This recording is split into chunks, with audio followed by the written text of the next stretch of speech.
Last week, we spoke about tips to manage anxiety during these difficult times. And this week, I'm joined once again by Angele from Canadian Mental Health Association. We're going to speak a little bit more about isolation and depression. Welcome back, Angele. Thank you. Glad to be back.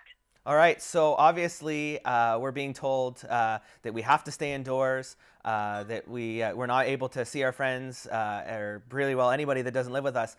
So these are very trying times, and of course people are going to feel isolated, people are going to feel depressed. So talk to me about what people can do to maybe mitigate those symptoms. Yes, so we are social beings, and it's quite natural for us to want to be with people. And, you know, we're seeing that on the news, that people are still trying to get together. Although they are kind of respecting some of the social distancing, they're trying to find ways to still interact outdoors, perhaps. And that's great as long as you're maintaining that, 2 meters that is being recommended. But things that really make a difference in challenging times like this to, mitigate or reduce the symptoms of depression or anxiety is really the ABCs of health. So taking care of yourself. So things like that we shouldn't take for granted is keeping a regular sleep schedule. Although people are working from home and things have changed dramatically, if you could still keep up with your regular routines, because we are creatures of habits, and that is really important to even our circadian rhythms. So going to bed at the same time and waking up at the same time as if you were going to school or as if you were going to work can be really helpful. And of course, I don't have to tell people that eating healthy is going to give you the nutrients and the energy that you need. So not, binge eating on, chips and chocolate and, all those comfort foods, but also incorporating healthy eating into our diets. And this is a great opportunity with more time on our hands, perhaps, or being at home more, where we can start, experimenting with recipes and trying new things that we wouldn't normally have time to do.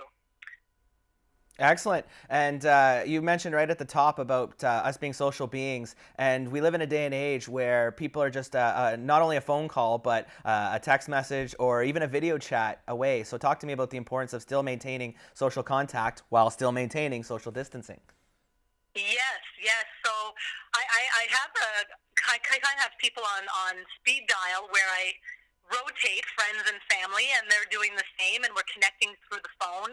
Some of us are connecting through video chat.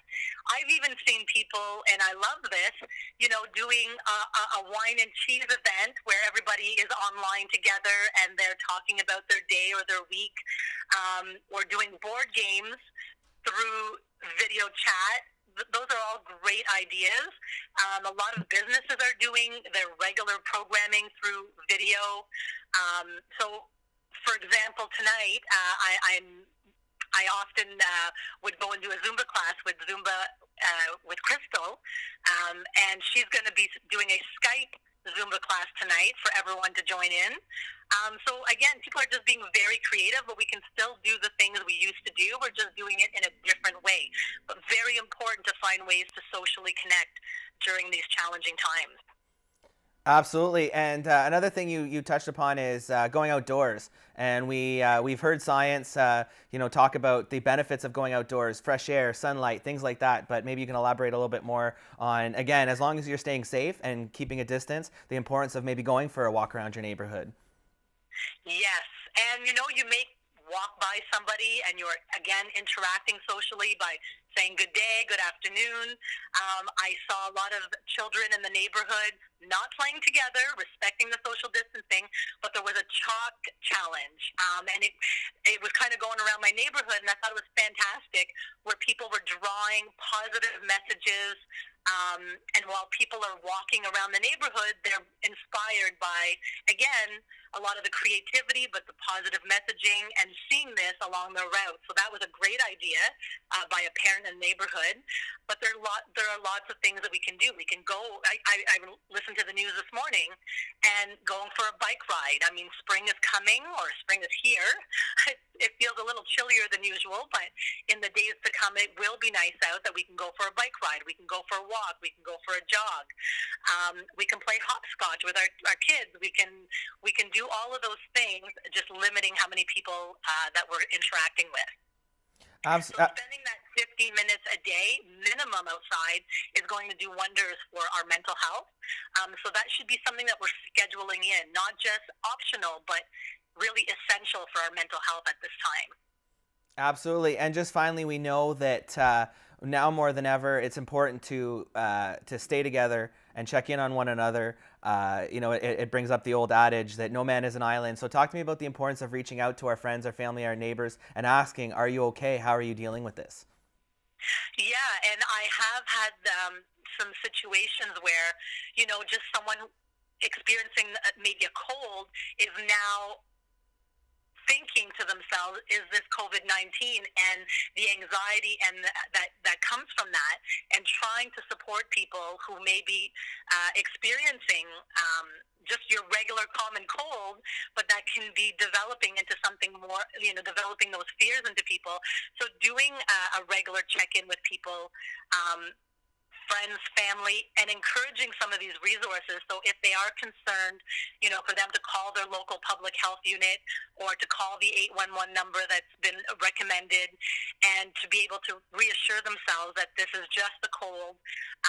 Or if you're noticing that people are isolating more, or there's, not connecting with you, reach out to them, do a mental health check-in with your friends and family, your colleagues, and see how they're doing through all this, and offer the resources that you may know are available. Again, Bounce Back, Big White Wall, Kids Help Phone.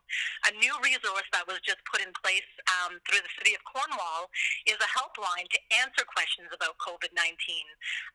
So that number is 613-933-6282, extension 3129, and they're open Monday to Friday. So if you have questions and you have concerns, call them. That's what that number is here for.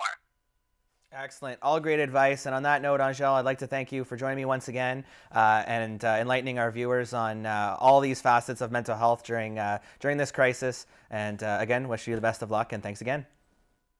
Thank you. And just a reminder to all the not viewers, but listeners and viewers, that a lot of this information is available on our website at CMHA East, so they can access some of this information on our website as well.